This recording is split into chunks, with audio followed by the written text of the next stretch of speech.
finest show we have ever held with nearly twice as many dogs benched as last year.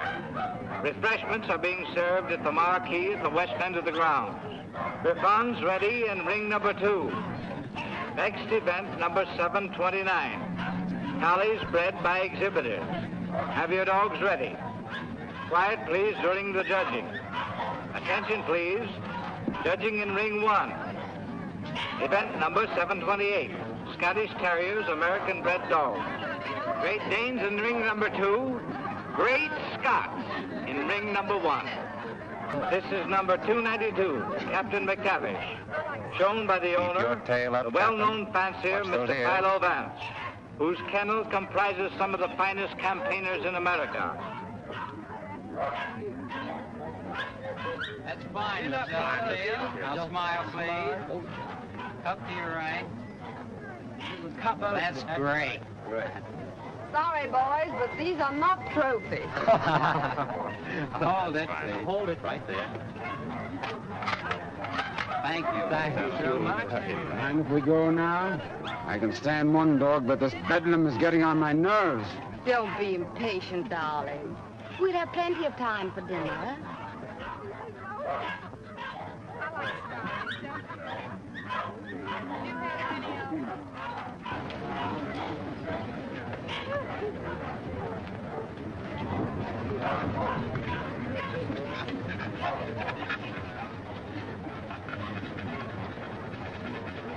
Hold it, 2.5. So. Event number 728.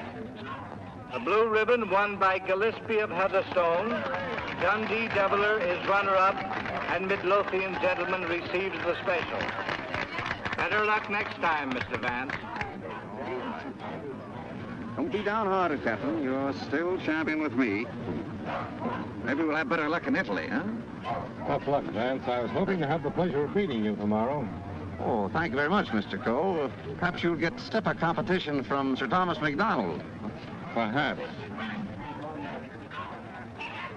Want to borrow Misty Morn for a second? But, Miss Knight, you know Mr. Hart, you don't want Eamon to bully his dog. Come along and protect him if you like.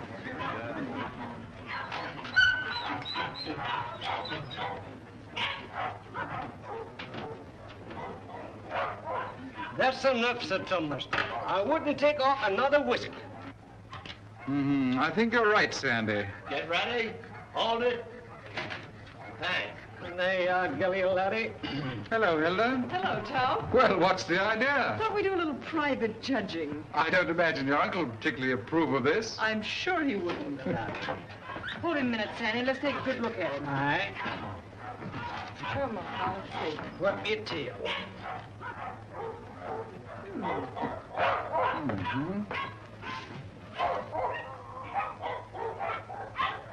Well, what do you think?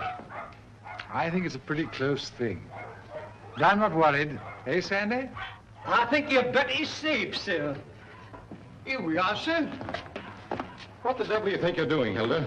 Well, How do you do? How do you do, sir? I just wanted to prove that you're going to lose money to Tom when these two get into the ring tomorrow. And have you proved it to your satisfaction? So much so that I want you to loan me $1,000 to place on Gilly. Hilda. That's cheek for you. Wants to bet against me with $1,000 of my own money. I wasn't asking you for your money. I merely want you to loan me some of mine. As long as I control the purse strings, you're not going to do any betting against me. You'll be grateful that I've saved a few thousands of your fortune someday. But don't raise your hopes too high, Hilda. Bring that dog out here. I shouldn't let him worry you, my dear. You knew how I hate him, Tom. Things he's done to me. I despise him. Darling. Now, let's see. Where did I put that? Ah. Here it is. Unsolved murders. You know, I almost forgot it. I wouldn't have been able to sleep a wink tonight, wondering who murdered who and why. How any intelligent man can read that drivel is beyond me, Brisbane. What time does that Chicago train go? 5 o'clock. Well, it's 4:15. Oh, you've got plenty of time. Yes, I know, but I want to get out of here before Archie gets home. Good afternoon, sir. Afternoon. Is my brother at home? Yes, sir. He's upstairs, sir. Tell him I want to see him. Yes, sir. Your taxi's waiting, sir. All right, there's the bag. Did you get those reservations? Yes, sir. And Mr. Archer told me to tell you he wants to see you, sir. Oh, he did, eh? You tell him I don't want to see him. Tell him I said so. In those words, sir? Exactly. Unless you can think of something stronger. Yes, sir. Of course. Of course, it's none of my business, Brisbane. But I wouldn't talk that way in front of Gamble. I don't trust him. I just couldn't resist it. I'd like to see the look on Archer's face when he tells him. I wouldn't. How the deuce can you stand it here? Why, there wouldn't be enough money in the world to compensate me for being Archer Coe's secretary. Oh, he's not as bad as all that. Say, you better be getting along. There's such a thing as carrying loyalty too far. Don't forget, I overheard a few of his choice remarks to you when you dared suggest that you were in love with Hilda and wanted to marry her. I'm afraid you're taking Archer a little too seriously, old man. Did you deliver my message? I thought it best to wait till you were safely away, sir. Do you mind dropping me off? I have an engagement with Hilda for dinner. Come ahead. Come ahead. All aboard! Albany Express, Stanford, Bridgeport, New London, New Haven, Westerly, Providence, Boston.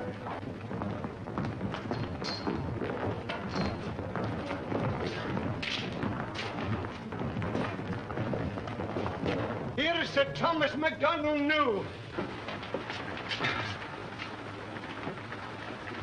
What's the matter, Sandy? Something terrible's happened, sir. Gilly's gone. What? And I cannot find him. They've taken him off the bench, sir. Well, he couldn't have got loose.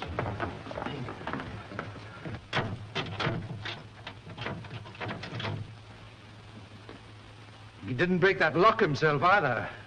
I haven't been away from that dog for 10 minutes all day, sir. I just went into the restaurant to get a wee sandwich, and when I come back, he was gone. Sir Thomas? Yes? I think we found him, sir. Where? Out in the alley, sir.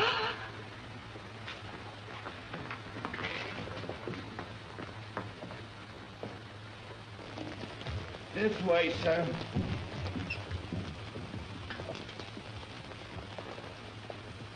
Gilly, he's dead.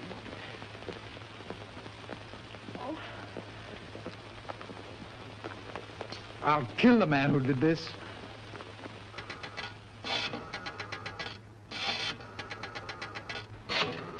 Listen, Tom, you mustn't do anything until you're sure, please. I've got my own ideas. Oh, I know Uncle Archer's mean and cruel, but I can't believe he'd do a thing like this.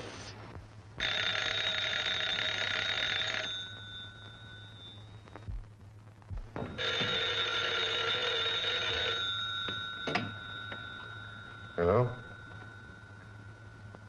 I'm sorry, but Mr. Archer Coe isn't here. Your dog dead? Well, I'm terribly sorry. I'll try to locate him at once.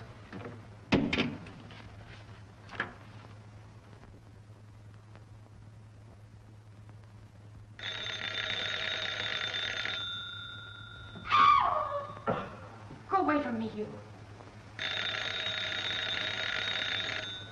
Get out of here. Get out. I suspected it when I saw you together this afternoon. You're nothing but a two-timing... Get out of my apartment. Get out. From now on, it is your apartment. All yours. I'm getting out for good.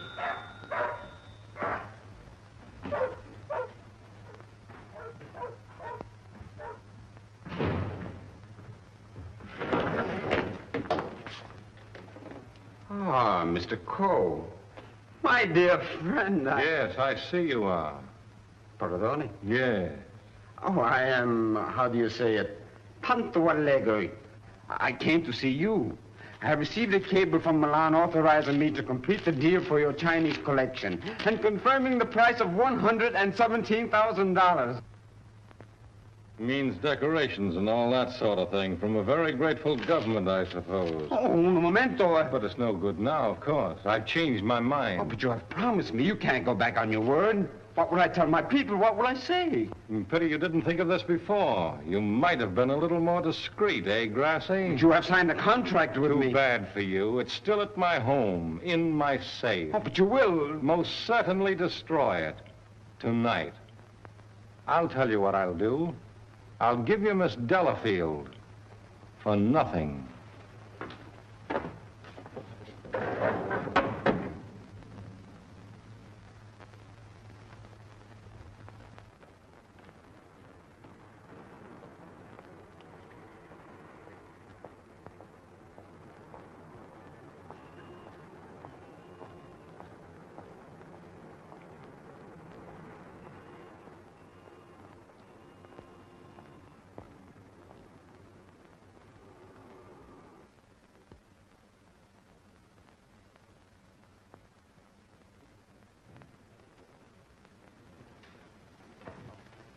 Hey, Liang.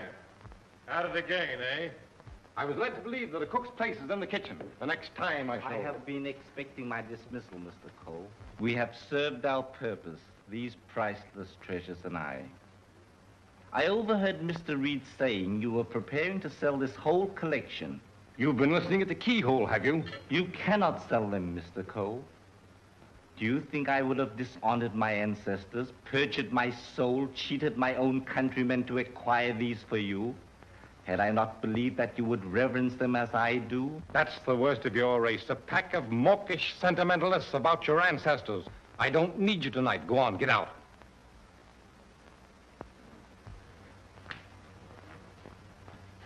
I would suggest you consider most carefully before you sell.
Cole.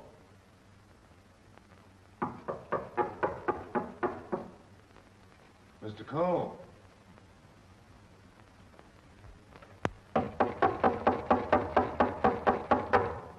Breakfast, Mr. Cole. Breakfast.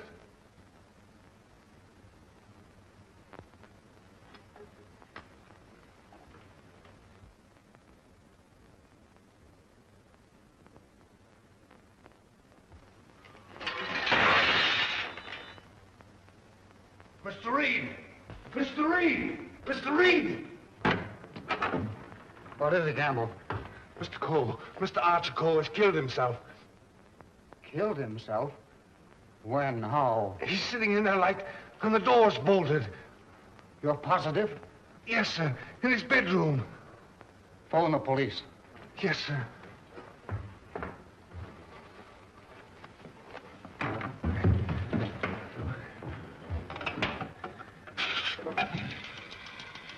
Hello?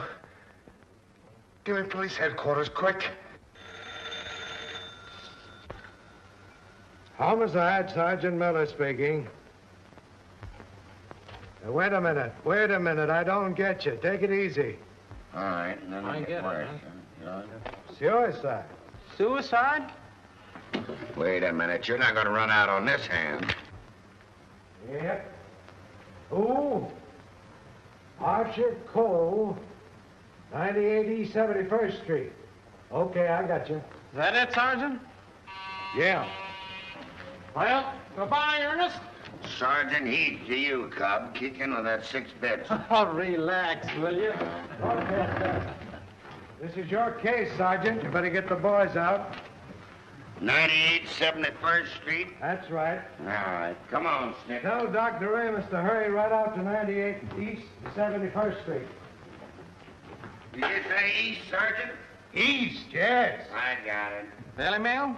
Give me city desk. Calling car 18, car 18. Oh, times?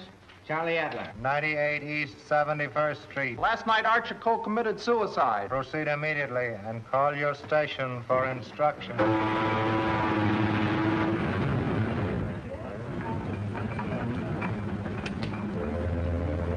Fair and warmer with light to moderate winds for New York vicinity today and tomorrow. Yes, sir. And now for the latest news flashes. Archer Cole, the well-known sportsman and collector, committed suicide last night at his home, 98 East 71st Street. His body was discovered by the butler at 8 this morning when he took up a breakfast tray. No reason has been advanced for this action as Mr. Cole was in excellent health and had no financial trouble. No news has been received from the crew of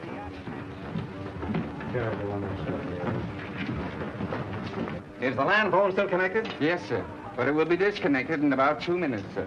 Let's see.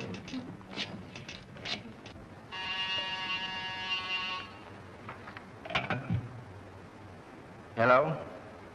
Hello, Markham. Hello, Vance. I thought you were on your way to Italy. I am. Well, I say, Markham, I just heard about Archer Cole. Yes. Too bad he had to bump himself off like that. That's why I called you. Are you sure that he did bump himself off? Well, his butler tells us he's sitting in a locked room with a revolver in his hand and a bullet in his head. I don't know what else you'd call him. I don't want to butt into your affairs, but aren't you a bit hasty in jumping to that conclusion? Hasty? Why? Well, if you knew Archer Cole, you would know that suicide is almost a psychological impossibility for him. Psychological bosh. A 2 and 2 make 4, don't they? But how do you know you have 2 and 2? Just let me point out to you. Oh, point out the Statue of Liberty. Say, Vance. Hello? Hello? The land phone has been disconnected, sir. Oh.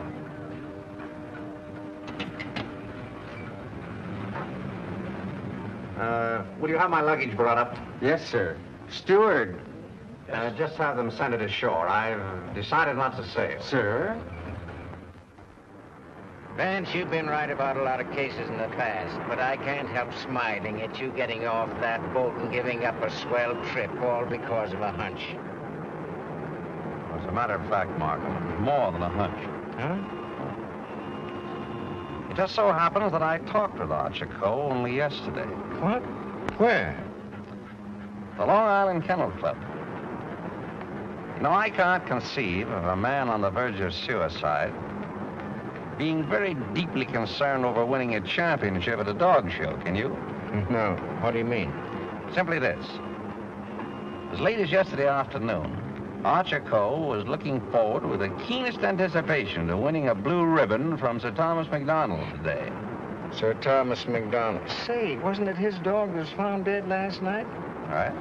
And Archer Cole found dead this morning. You suppose there might be some connection there? I don't know. But if someone were to try to kill Captain McTavish, I'd probably turn murderer myself, wouldn't I, Captain?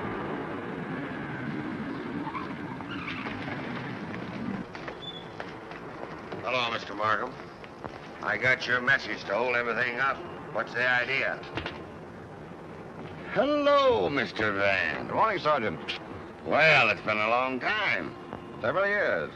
I might have known it would be you, the world's champion troubleshooter. Come on, boys. Oh, come inside. Well, Chief, this is another just open and shut case. Mr. Reed, the secretary. This is Gamble, the butler. Yes, sir. Mr. Markham, the district attorney. How do you do, sir? And Mr. Vance. How do you do? How do you do? Everything just as it was? Well, they said they haven't touched anything. We thought it best to leave everything intact, sir. Good. Where's the room? Upstairs. This way, please.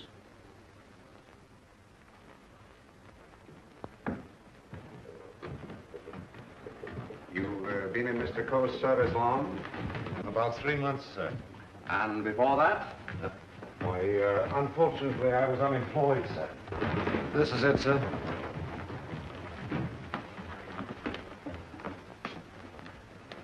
Yep, he's there, all right. Just like I told the police on the phone. I tried the door, found it locked, looked through the keyhole, and there he was, dead. I think this is a job for you, Sergeant. Certainly, Mr. Vance.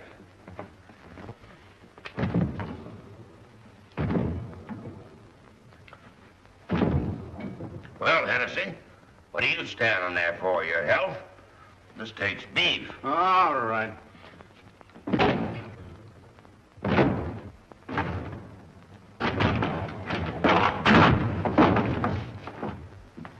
Congratulations, Sergeant.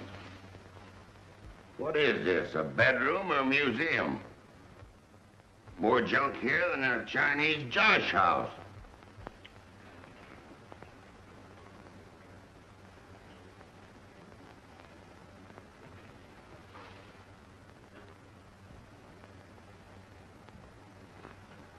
I trust I did the right thing, sir, by not breaking down the door. I realized I could be of no help to him.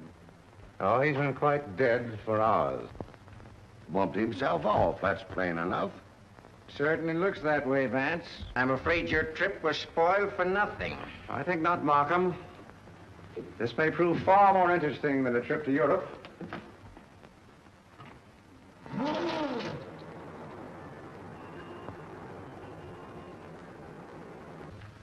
You carry a gun? No, sir. You? Yes, sir, but only at night for the protection of the household. Is that it? Why, Come on. No, that was Mr. Archer's. But he always kept it in a desk drawer downstairs. I saw it yesterday morning as I was putting away some papers. Oh, you did, eh? Did Mr. Coe generally keep his windows locked? Why, no, sir. As a matter of fact, he was a great believer in fresh air. Ah, indeed. I wonder if these gentlemen would mind waiting downstairs. Well, certainly not. I'm sorry we had to damage your door. That's quite all right. It's easily repaired. I'll have it attended to at once, sir. Hennessy, see that no one leaves the house without my permission. All right. It's as plain as the nose on your face. This guy locked himself in here and blew out his brains. I wish I could agree with you, Sergeant. How the devil could it be anything but suicide? It was all very well for you to theorize before we got here, Vance. But now that you've seen this, and there are no signs of a struggle... And the door bolted on the inside, and no means of entrance to the room... Ah, no other means of entrance. All right, you are, Sergeant. But we can hardly call a second-story window a means of entrance.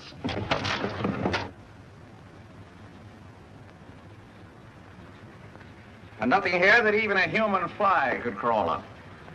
So why should Archer Coe lock his windows? Particularly if he was a fresh air enthusiast. I'm afraid your reasoning is not altogether convincing. Well, perhaps so, but doesn't it strike you as rather odd that a man should suddenly decide to commit suicide while changing from his street clothes to pajamas? Well, why not? A man debating suicide might get partially undressed and walk up and down for hours trying to make up his mind. Yes, he might walk up and down for hours, but not with one shoe half off. No, Markham. Something stopped him as he was removing that shoe. This was supposed to suggest suicide, but someone miscalculated. But you can't get away from that bolted door. I wish I could. The way you figure it out, the man was murdered. As soon as the killer is gone, he gets up, goes and bolts the door, plants himself in a comfortable chair with a loaded gun in his hand to suggest suicide. That's a swell theory.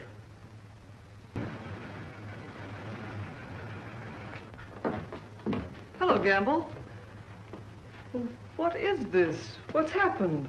Something terrible has happened, Miss Lake. Hilda. What is it, Raymond? What is it? It's your Uncle Archer, Hilda. He killed himself last night. Where? They're upstairs.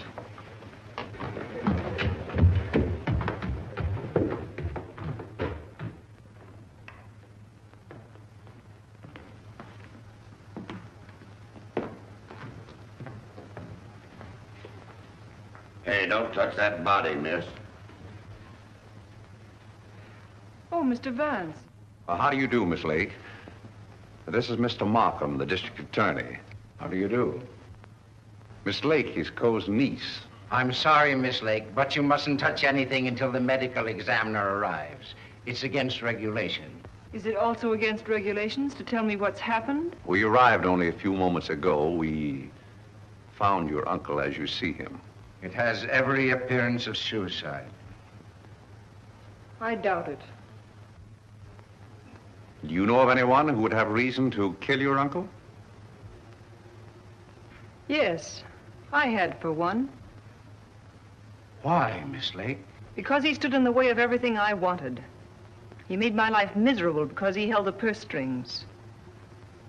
And because he was jealous of every man who came near me. I was afraid of him. Oh, the horrible nights I've spent in this house.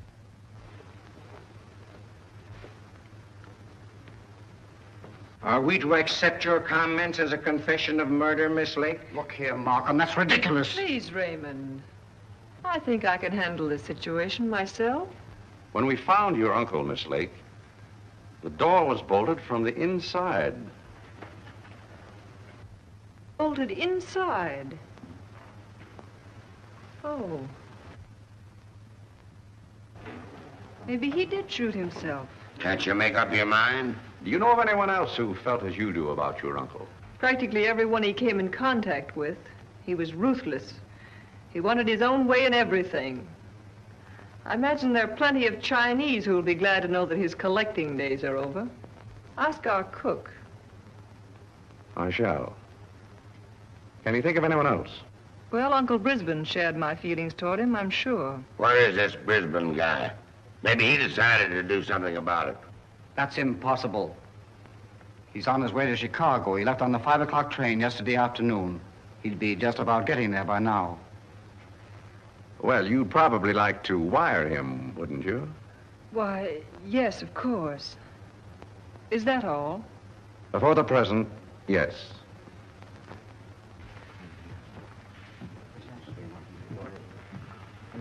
Suppose we check up on Uncle Brisbane on that Chicago train. Won't take me but a minute.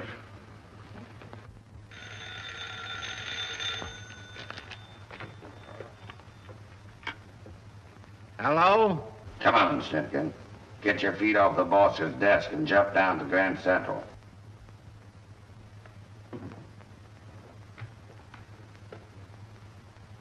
All right, I get you.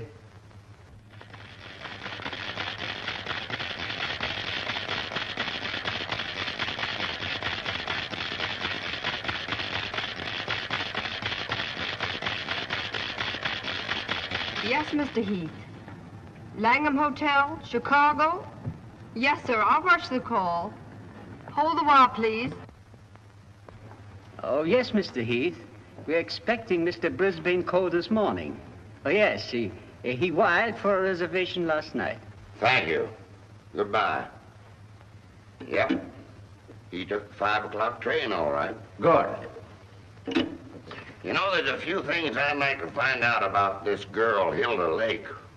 Why are you always trying to check up on me? I'm not trying to check up on you, Hilda. I want to help you. Well, you know how I feel about you. You know that I love you. But lately you seem to have changed. Every time I want to speak to you about marriage, you evade me. What's on your mind? Oh, nothing, nothing. Raymond, I never said I'd marry you. But I thought that now that I could take you away from here. You might as well know now as later. When all this is cleared up, I'm going to marry Tom MacDonald. Oh. Oh, try to understand, Raymond. I'm sorry. Oh, don't tell me. Come on, don't try to kid us. Quiet. Oh, suicide, my eye, with the DA himself and Vance on the job? It's suicide, and that's that. Oh, come on, have a cigar. It's still suicide. Hey, wait a minute. Are you a reporter? No, I'm Sir Thomas McDonald. I'd like to talk to the officer in charge here. Oh, come on inside.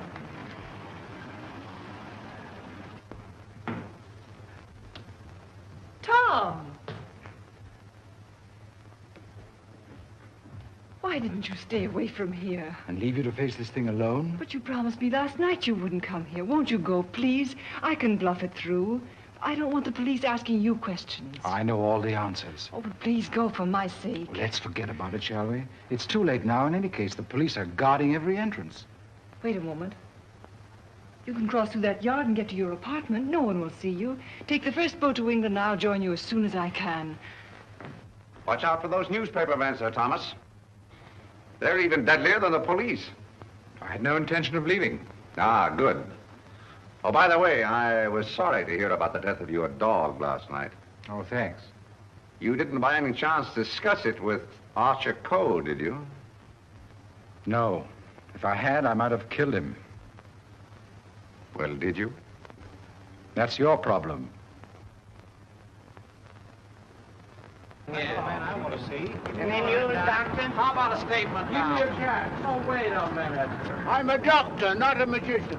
Almost full and funny. Go on now, scram. Wait a minute. Got to get in here. Hello, Doc. Hello. Hello, Kelsey. Where have you been? Haven't seen you for a long time. Working hard. What kept you so long? Did you walk all the way? You always pick on me at mealtime. I was in the middle of cakes and sausage. What have you got? Just plain suicide. This guy locked himself in a room, bumped himself off. Suicide? Then why didn't you let me finish my breakfast? Hello, Doc. Hello, Markham. All you need is an order to remove the body. If you told me that over the phone, I could have sent my assistant. Mr. Markham told me to phone you personally. Don't crab at me about it. I'll give you the approximate hour of the death, if you want it. That's big-hearted of you, Doc. And the routine autopsy we can do tomorrow, as it's just a case of suicide. Why do you jump to that conclusion, Doctor? I know a dead man when I see one. Besides, the door was bolted. I know. The door was bolted from the inside. But what about the body? Hadn't you better have a look at it? I was going to. I'm a doctor, not a detective. This man is dead with a bullet hole in his right temple.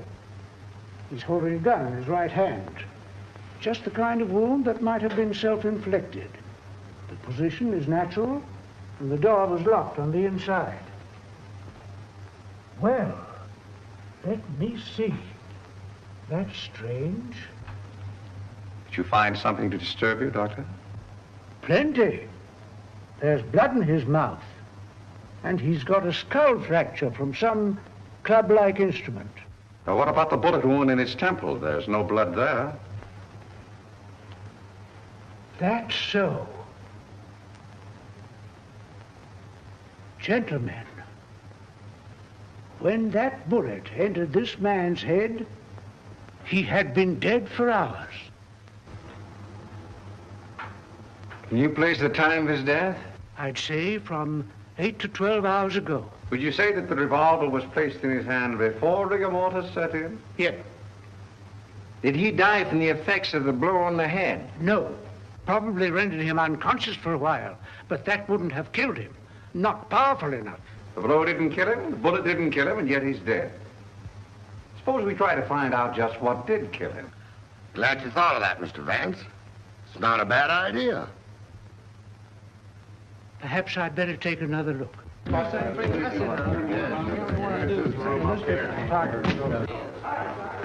boys. Let's pick up these clues before they get mussed up here.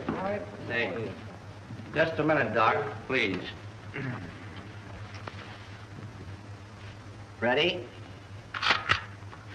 Give me a hand, Sergeant. Help me lift the body over to the bed. Where do you want to put it? All right, boys, the regular. Where do you want to lift this body over on the bed? Around the handles, around the box. Get that. We need compliance. All right, Chief. Get off. Little black powder. Hey, here they come, boys. That's it. All right. Lift him easy. Easy. Very careful. There he is. Now then. All right, just move him all that way. All right, That's Dad, for you, Doc. That's it. There couldn't have been much of a struggle. His hair isn't even mussed. Maybe somebody slugged him and then combed his hair. By George! Now I've got it. Stabbed below the left shoulder blade, near the spine. There's no external bleeding. Internal hemorrhage, huh? That's it.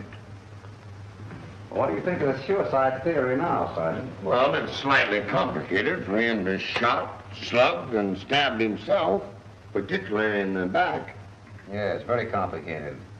Oh, Markham. Yes. You see, there's no hole in the back of his pajama jacket. So he couldn't have been wearing that when he was stabbed. Forget this. There's a hole in the back of his coat and another in his waistcoat, blood-stained. He must have been fully dressed when he was attacked. That is me out. I finished. I suppose you want a quick autopsy. Yes. Get that body down to the morgue as soon as possible. Good day, gentlemen. Good day. Hey, Doc. Yes? Do you think there's any possible chance of that being suicide? What? All right. Just a fair question, big boy. Go on home and get your hotcakes and sausage. You need the strength. Yeah. Hurry up to that dead wagon. Right. Any report on that wire? Not yet, Sarge.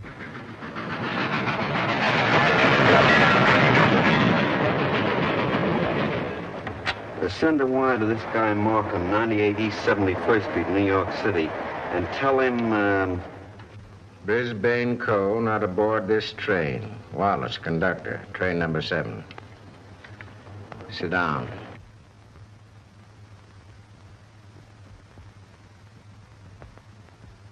What time did Brisbane Co. leave for Chicago? In time to catch the 5 o'clock train, sir. How do you know he caught the 5 o'clock train? I phoned for the reservation, brought him his walking stick and overcoat, and put his bag in the taxi. Ah. Did you remain in the house all evening? Why, no, sir. I went out about 6:30. It was a servant's night off. Everyone was out to dinner. Hmm. Did you notice anything unusual in Mr. Brisbane's manner when he left? Oh, now that you mention it, he was distracted and very irritable. You say you gave him his stick? Yes, sir. What kind of stick? His favorite, an ivory-handled one. He never went anywhere without it, sir. You're quite sure he took that particular stick with him? Positive. I handed it to him myself, sir. Did you see him when he returned here last evening? Returned? Yes. I didn't know he had returned, sir. Then whose ivory-headed stick is that hanging over that chair in the hall?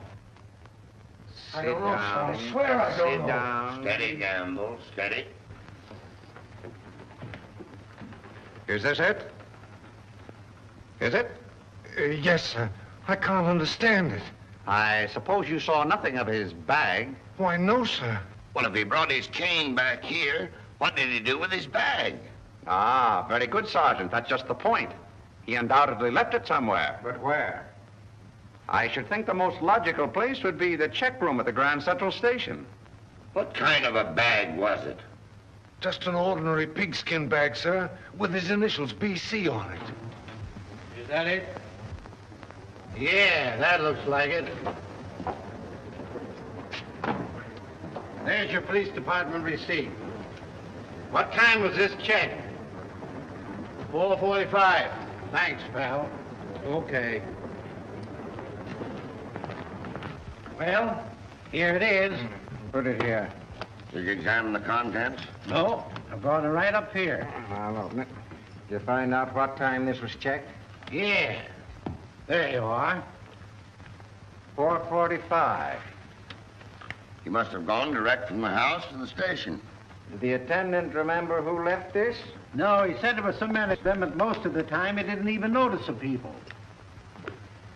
Well, there's shaving kit, shirts, underwear, socks, collars, slippers. Nothing in there that a man wouldn't ordinarily take with him on a short trip. Except this, perhaps. Unsolved murders. That's a swell book to take to Chicago. That's rather odd, isn't it? Yes, more than that. Gentlemen, the mist is beginning to rise. I think I know at least a part of what happened here last night. How about this? Let's say that Brisbane Cole started for Chicago on a night when he knew that no one but Archer would be at home. He missed his train purposely, checked his bag at the station, and returned here to kill his brother. To make a perfect alibi, he planned to take a later train to Chicago. But something stopped him. And something stopped Archer Cole before he could remove his shoes last night. You see what I mean? Those shoes of Archer's, that bag of Brisbane's, his stick hanging there in the hall that shouldn't have been there. Say, just a minute. Oh, Campbell. Where did Mr. Brisbane usually put his hat and overcoat when he came in? He always hung them in the closet, sir. Which closet? This one.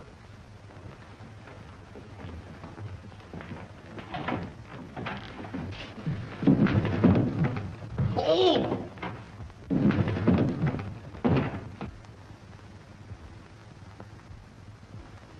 Mr. Brisbane. Well, Mr. Vance, where are we now? I should say somewhere in the middle of the Gobi Desert.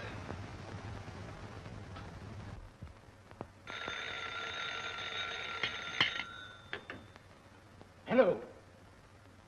What? Again? I'm right in the middle of my lunch. First you interfere with my breakfast, then you ruin my lunch. Don't you boys ever eat? No, I'm on a diet. Oh, all right.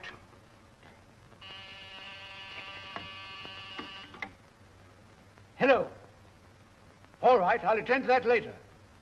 Get me the wagon and the fingerprint gang.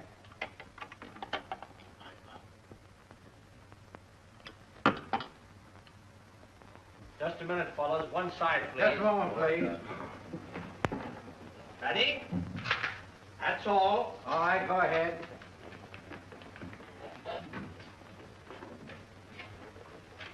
Here. He's been dead for hours.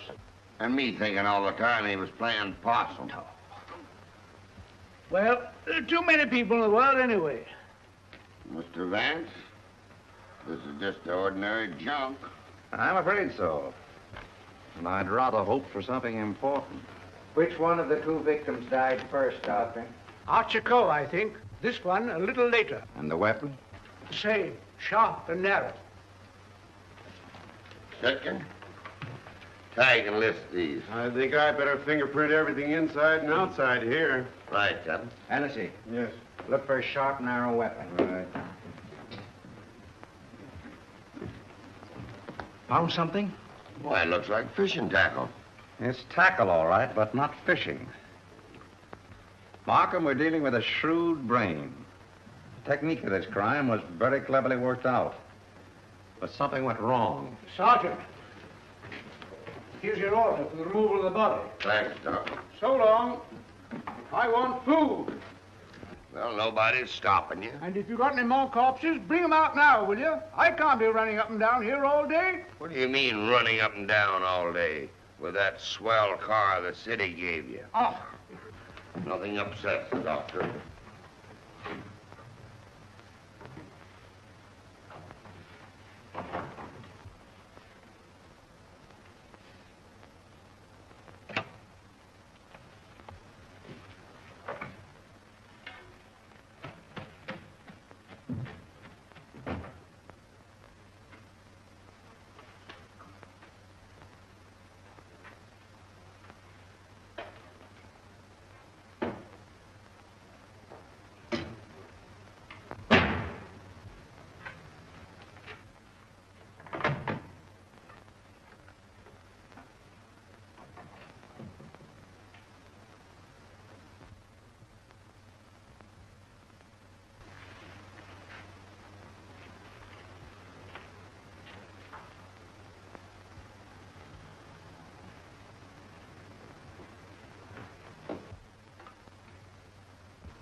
Hi, Captain.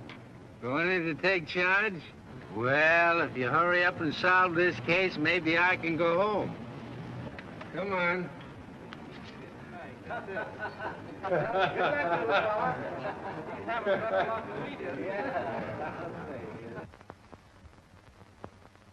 can handle everything if I don't get too much interference. Oh, Markham. Yes? You're just in time for a demonstration. I think I can show you how Brisbane Cole used this fishing tackle. He started for Chicago and merely to provide an alibi. He had other plans in this room. Watch this. Notice the bent pin which is hooked on the bolt handle? This is attached to the string I am now pulling through the keyhole. If you follow the string, you will see that it passes around a pin in the wall. This acts as a pulley and is also attached to a string passing through the keyhole. You see, the bolt is now being forced into its socket. Well, upon my word. I now pull the first string through the keyhole and then the second string. And with it comes the pin, leaving no evidence. Now let me in. It worked? Yes, it worked. Well, that explains that then. Very clever. It could have been done that way, but if Brisbane killed Archer Cole, who killed Brisbane and hung him in the closet? Why did he do it? That's what we want to find out, isn't it? Exactly. Yeah. Gentlemen, two persons planned the murder of Archer Cole. Two? What? But their paths crossed. Brisbane was one of them. The other? I've got it. The Chinese cook. They're full of those tricks. Now get this. Dr. DeRima said that Cole was struck over the head with a blunt instrument. This poker would answer that description, wouldn't it? Yes, and that certainly looks like dried blood. It certainly does. But what about those short, coarse hairs? They don't look like Cole's. No. Well, Mr. Vance, why didn't you find that when you looked in there this morning? It wasn't in there this morning. Besides, it doesn't belong in this room. It belongs downstairs in the library.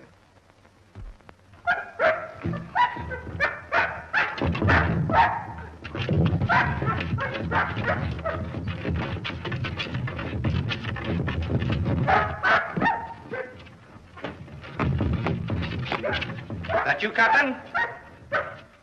What's the matter with you?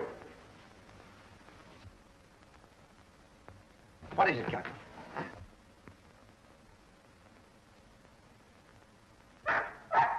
What is it, Captain?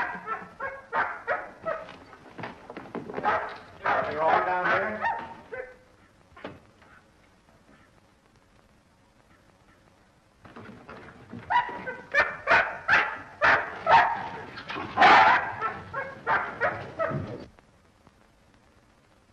Oh, good boy, Captain.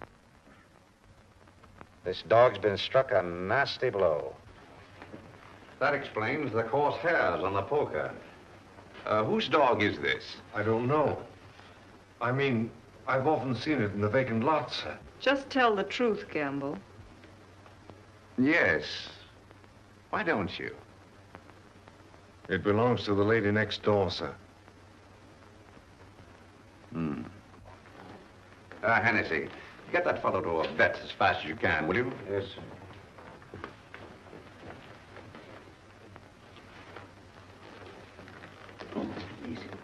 Easy. Easy. Now, Gamble, let's have the name of the lady next door. Doris Delafield. Yes, I'm Miss Delafield. Won't you sit down, gentlemen? Thank you. I'm sorry I didn't win you a trophy at the dog show.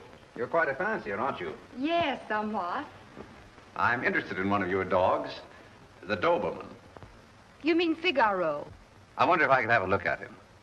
I'm terribly sorry. You know, he slipped his leash last night and ran away. I've notified the police. My maid's been scouring the neighborhood trying to find him. Well, did she inquire at Mr. Coe's house next door? Well, I don't know. You and Mr. Coe have been good friends, haven't you? I know him. Why? Your dog was found in his house this morning, badly wounded. What? Have you any idea how he got there? No. Do you suppose he would follow someone into the house? Well, I hardly think...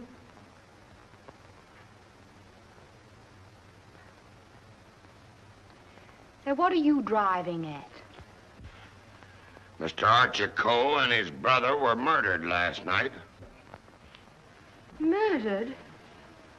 I was afraid that... Just a moment. Hello. Is that Miss Doris Delafield's apartment? Would you please tell Miss Delafield that we couldn't get the reservations for her and Mr. Grassi on A deck, and ask her if B deck would be satisfactory? Miss Delafield will not be sailing. You can cancel a reservation for them both. Both? Do you mind telling me whom the other reservation was for? I refuse to answer that question. Would it be Mr. Grossi? But I am Mr. Grossi. And if I didn't cancel those reservations, who did? What? Miss Delafield. Oh, no, she didn't. No, really, there's been a mistake. As soon as I can find out about this, I'll call you back.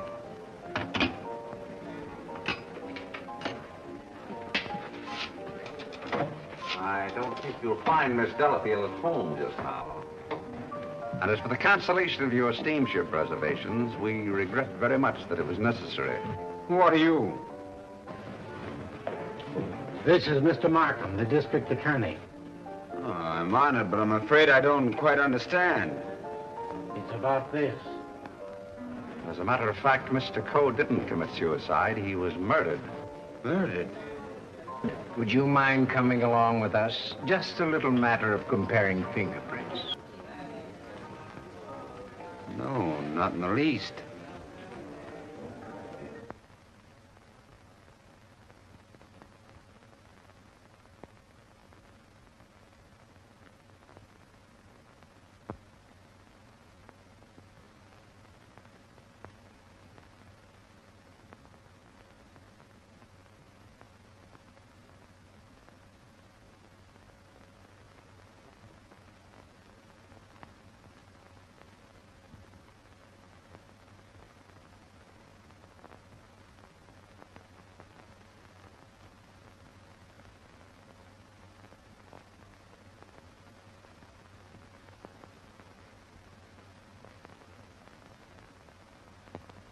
I think that's all.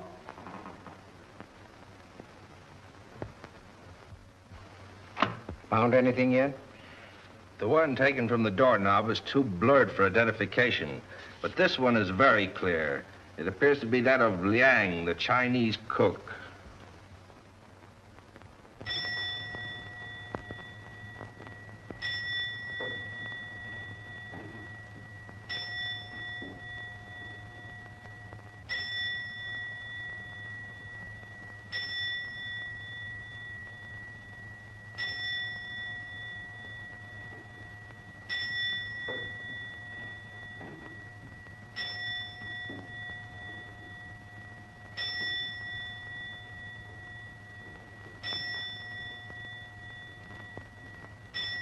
Any luck? No, not yet. Well, it must be here somewhere. I'm positive that the dagger that killed the Coes belongs in that sheath. Tired, Markham? No.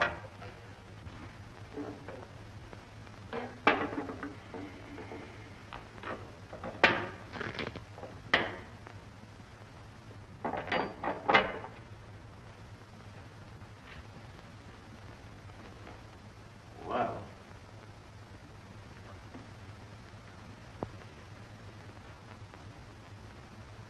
That's strange. What is it? The Ting Ya vase is missing. It's the most valuable in the whole collection. That's all that's left of it. If I'm not mistaken, that's blood. Blood? Markham, I'm coming more and more to the belief that Archer Coe was killed in this room. That poker, this dagger sheath, now these fragments, all here. But, Vance, do you mean to tell me that the dead man walked upstairs? I'm not trying to tell you anything but the facts. It's the most remarkable case in my experience.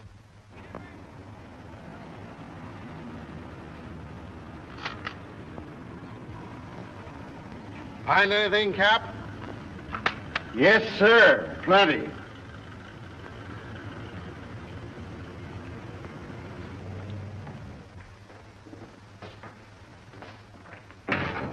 Mr. Reed. Oh, yes, Mr. Vance. Would you step in for a moment, please? Certainly. Smoke? No, thanks. Did you notice that the Ting Yao was missing? Missing?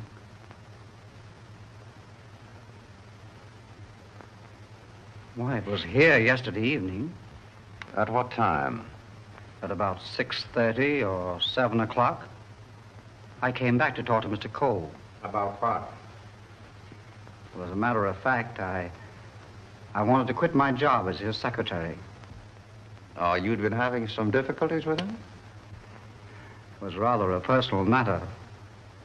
I wanted his permission to marry Miss Lake. What did he say to that? He ordered me out. You went? Yes. Where? I went to find Miss Lake. I thought she was at the Kennel Club, but I had a puncture on the way, so it was rather late when I got there. She'd already left with Sir Thomas MacDonald. Then I came home and went directly to bed. Did you hear anything or see anything when you came into the house? No. But after I'd been in bed for a while, I heard some noises downstairs. I opened the door and looked down, but it was only Liang, the Chinese cook, coming in. Was he customarily noisy in entering the house? Oh, as a matter of fact, it's the first time I ever heard him come in. Indeed. Well, I think that's all, Mr. Reed. Thank you. Thank you. If there's anything I can do to help, let me know. Right. Good night. Good night.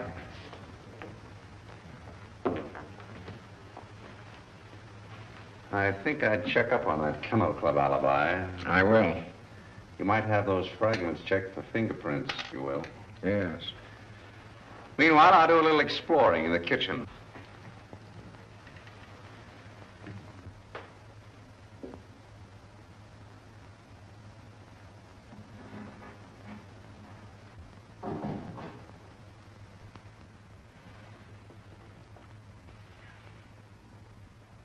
Why, Mr. Vance, I thought... Get Markham.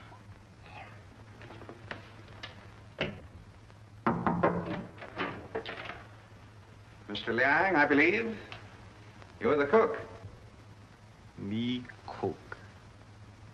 You can drop the pidgin English. That isn't necessary with me. Where did you go to school? Columbia University. Ah, that's considerable education for a cook, isn't it? Mr. Coe employed me because I know a great deal about Chinese porcelain. Ah, I see. Ah, that's a very lovely piece of Ting Yao, isn't it? How did it get broken? I don't know, sir. I found the pieces in the wastebasket in the library. You want me, Vance? Oh, yes. See that, Markham? More blood spots on the inside. Apparently, the murderer dropped the dagger in here to hide it, but he dropped it too hard and the vase broke. When did you find these pieces? This morning. This morning? You're sure it wasn't last night, about 8 o'clock, let us say? No, sir. I did not get in until after midnight. I'm sure Mr. Reed or Mr. Gamble will tell you that. What time did you find the poker? The poker? Yes, the poker.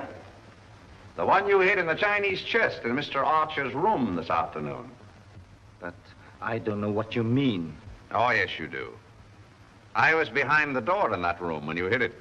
Let me handle this, Mr. Vance. Are you gonna talk? Or do I have to make you? Wait. I'll tell you the truth. Well, spit it out. When I returned to my room here about 8 o'clock last night... Ah, I thought so. I heard angry, muffled voices in the library. Then a dull sound as of someone falling. I stood at my door here and listened. Then I heard footsteps cross the kitchen and go out the back door. And then I walked up the corridor and everything was very quiet. I opened the library door and looked in. The furniture was overturned. The poker was there.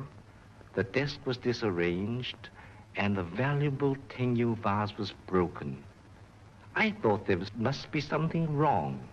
So I went upstairs and looked into Mr. Coe's bedroom. He was dead. Fearing that I might be suspected, I went back to the library and picked up the broken pieces of the vase, and together with the poker, I took them to my room. And knowing that you were alone in the house, you were afraid you might be suspected. So you hid the weapons and left. Yes, sir. You returned to the house about midnight and purposely made a lot of noise so as to establish your alibi. Is that right? Yes, sir. All right, then. Where'd you put the dagger? I did not find the dagger. Don't give me that. What did you do with it after you stuck it in Archer Cole's back? I've got it, Mr. Markham. Yes? What? Fingerprint on this broken fragment belongs to the Italian, Eduardo Grassi. Well, Mr. Vance, looks like somebody else miscalculated.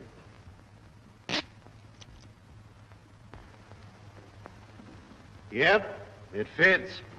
That doesn't prove anything. What about this?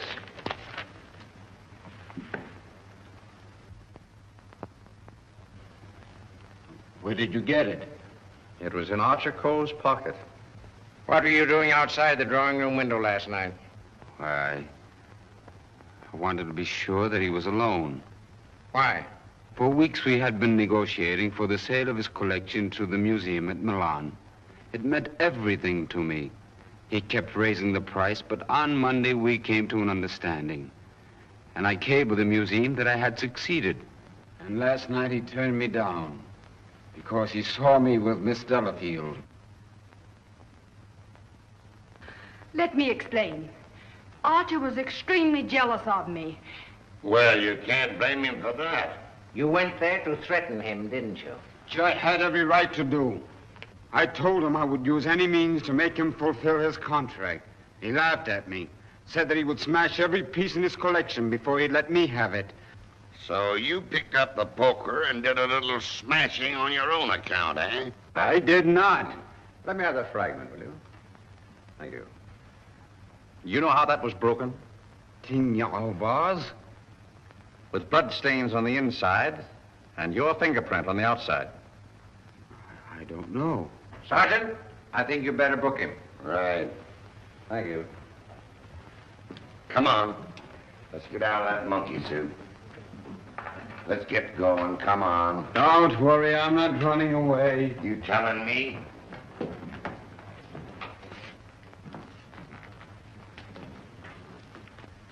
I suspected the Italian all along. Exactly. But why should Grassi also stab Brisbane? And what about the Doberman?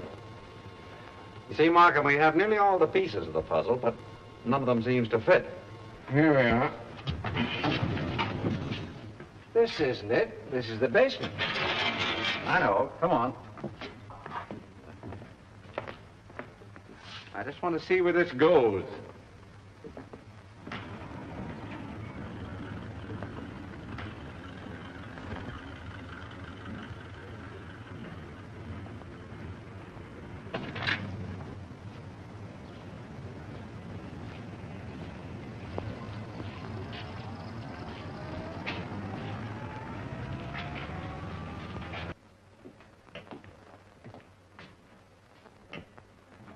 Good evening, sir. Gamble? By the way, how long have you been using that name? All my life, sir. Dubard checked Gamble's fingerprints at the Identification Bureau, and who do you think he turns out to be? Not Gamble? No. Atlantic Eddie. He used to work the boats on both sides of the ocean. Honestly, Mr. Vance, I haven't turned a trick in 5 years. Oh, that's all right, Eddie. I just wanted to let you know that we're old pals. Sir, someone slipped in the back door and went into one of the front rooms.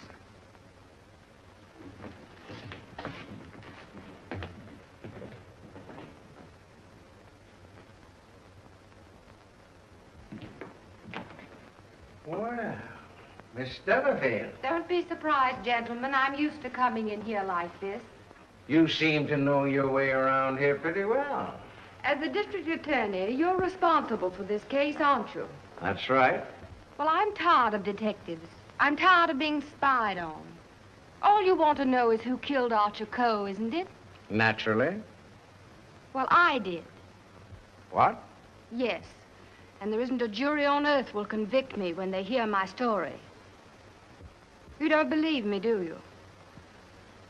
You were wondering this afternoon how my dog, Figaro, could get into this house. Well, he was following me. He was defending me when he was struck. Well, where did you kill Mr. Cole? In his bedroom. What kind of lipstick do you use? Lipstick? What's that got to do with it? Is that yours? Yes, that's mine. While I was struggling with Archer, my bag dropped on the floor and everything spilt out. Won't do, Miss Delafield. It's an old trick. It's not a trick. I didn't realize that you were so fond of Mr. Grassi. Mr. Grossi has nothing to do with it. Take me down to the station. I'll say nothing more until I get an attorney. Help! Help! Help! Help!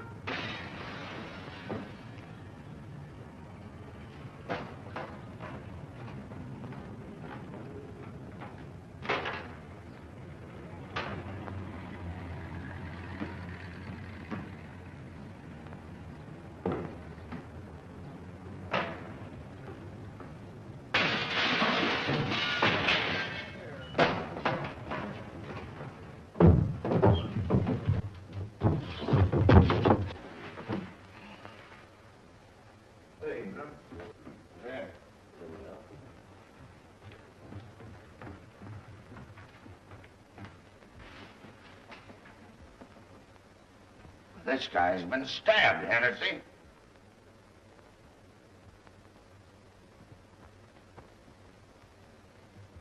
Is this it, Mr. Vance?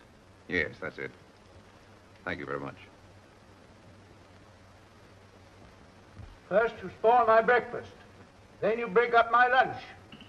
Now you pull me out of bed in the middle of the night.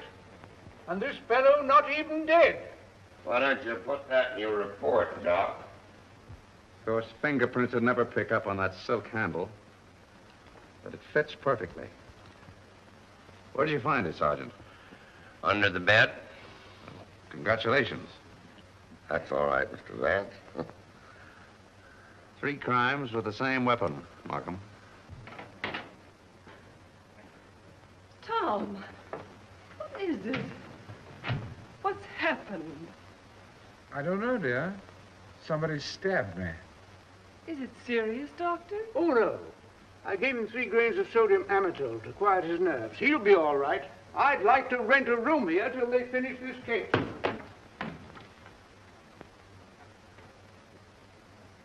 Poor darling. I wish I hadn't got you mixed up in all this. You shouldn't have come here. Let me see this through alone. I won't leave you. Can't we get away from here? We leave tomorrow. Together.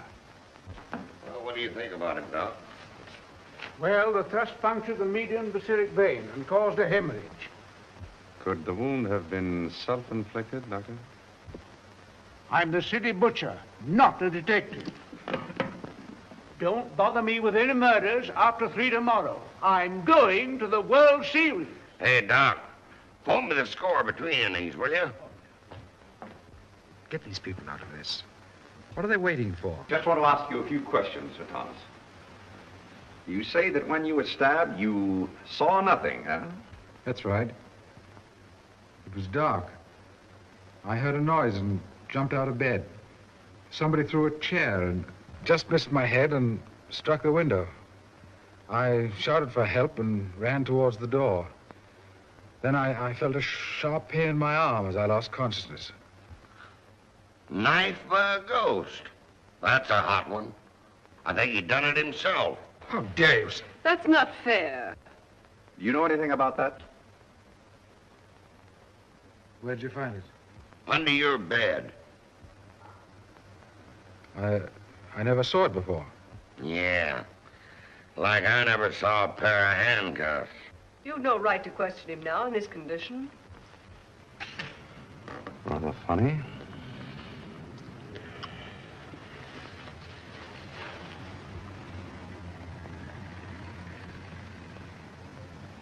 You see what I see in Archer Coe's room?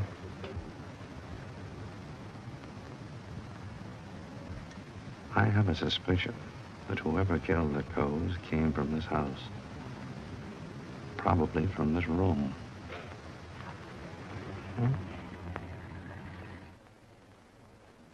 Gentlemen, I think I can fit the pieces of this jigsaw puzzle together. Now, here is East 71st Street. This is the Coe house, the yard, and the apartment house next door. Now, let's have a look inside. This is McDonald's apartment. Directly opposite is the window of Archer Coe's bedroom. Underneath McDonald's apartment is the cozy little nest of Miss Delafield and her temporary guest, Mr. Grassi. This is the elevator, and here are the stairs that lead directly to the back entrance. From there, it's easy to reach the back entrance to the Coe house across the yard. Now, that's the front hall, and here's the library. On Wednesday evening, between 7:30 and 8 o'clock, Archer Coe was sitting alone in that room. Now remember, it was the servant's night off. The killer must have known this when he came in the back door. He was so intent upon what he was planning to do that he must have left the back door open, because from somewhere in that vacant lot came a dog, a Doberman Pinscher, belonging to Doris Delafield. He saw the back door standing open and went in. Meanwhile, the killer was moving along the hall toward the library, making absolutely sure that Archer Coe was alone. He knew exactly where he was going and exactly what he was going to do. He came so silently that it must have startled Archer Coe when he looked up and saw him carefully closing the door. It is my conjecture, gentlemen, that a terrific argument took place. Archer Coe must have struck him, and as he fell back, he picked up the poker as the first weapon that came in his hand. He struck Archer Coe on the head. Coe collapsed across the desk, his hands groping in the drawer of the desk for his gun. Then, in the blind rage of the moment, the killer saw a Chinese dagger. He seized it and stabbed Archer Coe in the back. Coe probably fell to the floor. Meantime, our Doberman Pinscher was coming closer and closer, probably attracted by the sound of the struggle in the library. As the killer opened the door to escape, he saw the Doberman Pinscher in the hall coming toward him. He again picked up the poker as the dog entered the room. True to the instinct of his breed, the dog sensed an enemy. He leaped. The killer struck, and the dog fell, badly wounded. Now he tried to hide the dagger in the Tingya vase. He dropped it too hard, and the porcelain broke into bits. He picked up the dagger again and went out the same way he came in. Meanwhile, Coe slowly regained consciousness and pulled himself to his feet. You remember, gentlemen, that Dr. Doremus said Coe died of an internal hemorrhage. And that is the key to the whole situation. Archer Cole, already a dying man, walked upstairs. And what is even more terrible, he did not know that he had been stabbed. He went to his room and, feeling a little faint probably, he removed his coat and vest and hung them in the closet where we found them. He put on his pajama top and went to the window and raised the shade. Can you imagine the killer's emotions when from someplace in the apartment house across the vacant lot, he looked over and saw the man he thought he had killed standing there at the window? He knew then that he had to go back and complete his job to save himself. Feeling very faint by now, Archer Cole went from the window to the chair beside his desk, where he sat down. There, he started to remove his shoes. You remember just how we found him. In the very act of removing them, before he could get one of them entirely off, he died. I don't think he ever knew what killed him. Now we come to the most awful part of the tragedy. Brisbane Cole came back to the house with a cleverly worked out plan for killing his brother. He also knew that it was the servants' night out and that he would not be disturbed. He went down the hall to the library, and from the drawer of the desk, he took Archer Cole's own revolver and put it into his pocket. Then, turning out the light on the desk, he went out of the room. He hung his stick over the chair in the hall and tiptoed up the stairs and into Archer Cole's room. He saw his brother sitting in his easy chair, apparently asleep. I can see him tiptoe across the room. And from somewhere just across the desk, he took out the revolver and with careful aim, he pulled the trigger. Meantime, the killer, believing that he had only wounded Archer Cole, came back by the same route to finish his job. Then Brisbane closed the window, lowered the shade, and returning to the body, he carefully placed the gun in Archer's hand, as though it had been suicide. Then he went to the door, and with the two pieces of string, the pins, and the darning needle, he was able to bolt the door on the inside just as I showed you. A very clever device, gentlemen, which he had discovered in the book of unsolved murders, which we found in his suitcase. Then, gentlemen, Brisbane went on down the stairs, little knowing what awaited him there. The killer mistook Brisbane for Archer Cole and drove the dagger into Brisbane's back. Then, to hide the body, he dragged it into the closet. I doubt if he even discovered his mistake until the next day. That's great. But who did all that? Well, you can search me. I'm going screwy. You can include me in that, Sergeant. Haven't you got any ideas at all, Vance? Markham, it's a maze of conflicting clues. Any one of 7 people might have done it. But we couldn't convict 7 people, Mr. Vance. You couldn't convict one with the evidence you've got. Gentlemen, I'm afraid we're completely stopped.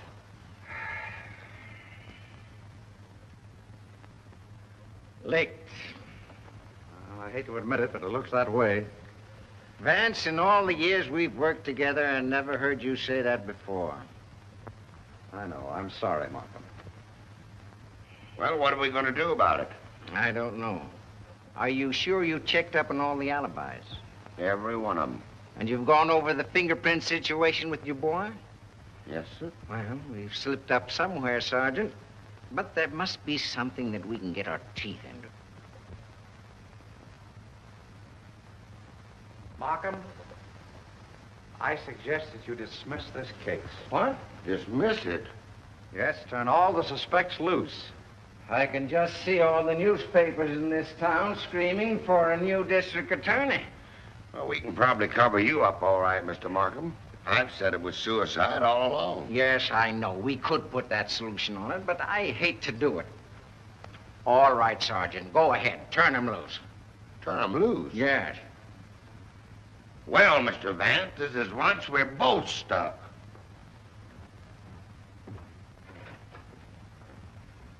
When you give up, Vance, I'm sunk. Oh, I haven't given up. I have another idea. What? If it works, I'll have your killer for you in half an hour. I'm going to arrange a little meeting with him now. What? But you let me dismiss all the suspects. Yeah, that's just what I wanted you to do.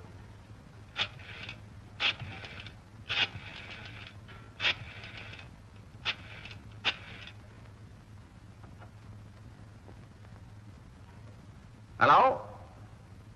This is Mr. Vance. I hope I haven't disturbed you. I wonder if you'd do me a little favor. Mr. Markham? Yes. Can I see you a minute? That suicide story might work all right for Archer Cove, but I forgot all about Brisbane. Well, never mind about that now. Just release the suspects, as I told you. All right. That's it. Yes? That's right.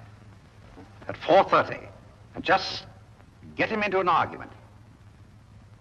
Oh, I'll have him with me. I'm depending on his instinct. That's right.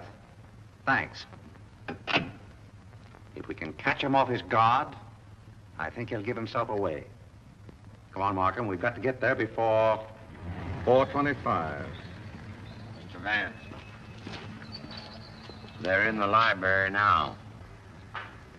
Oh, darling, let me help you. All right, thanks.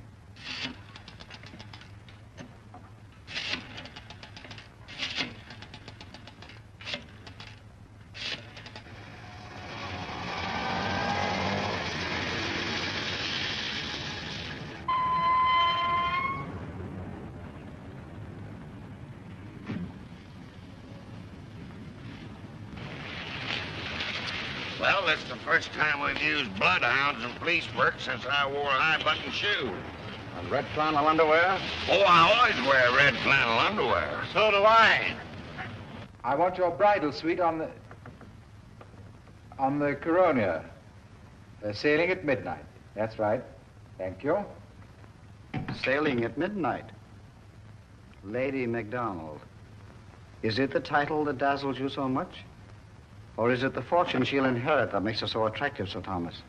Raymond, are you crazy? It isn't the first time a fortune has bought a title. It so happens I'm not in need of a fortune. Possibly you are. Raymond, you've no right to interfere this way. No right? Well, I'll take that right. You think you're both sailing at midnight? Well, it won't work. You're going all right, Sir Thomas, but you're going alone. Really? Yes, and you're going now, all right?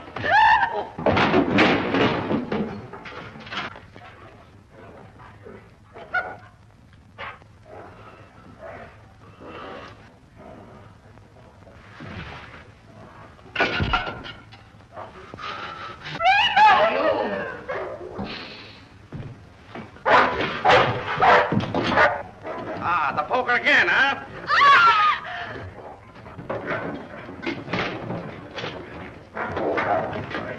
Take him off!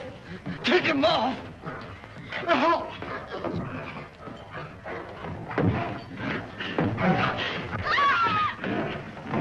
Take him off!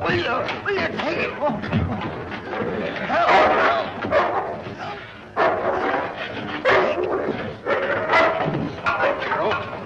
Hold him. Why did you kill Archer Cole? Why did you kill him? I didn't mean to kill him. But you did, eh? I tell you, I didn't mean to kill him. He struck me when I told him I wanted to marry Hilda. And I lost my head. I hit him with a poker. I don't remember anything after that. What about Brisbane? It was a terrible mistake. And MacDonald? I still would kill him if I could. There's your man, Sergeant. You made a fatal mistake, Reed, when you reached for that poker. Somebody swiped my bracelets. You dropped them in the pantry. Oh. All right, Hennessy. Leave down booking. I want to thank you very much for your cooperation. Not at all. It was Sir Thomas I telephoned from your office, Markham. He very cleverly helped us stage this little scene. We have to thank the dog for the rest. Well, we did it again, Mr. Vance. Congratulations, Sergeant. Thank you. I'll certainly mention you in my story to the papers. Thank you. Oh, that's all right, Mr. Vance.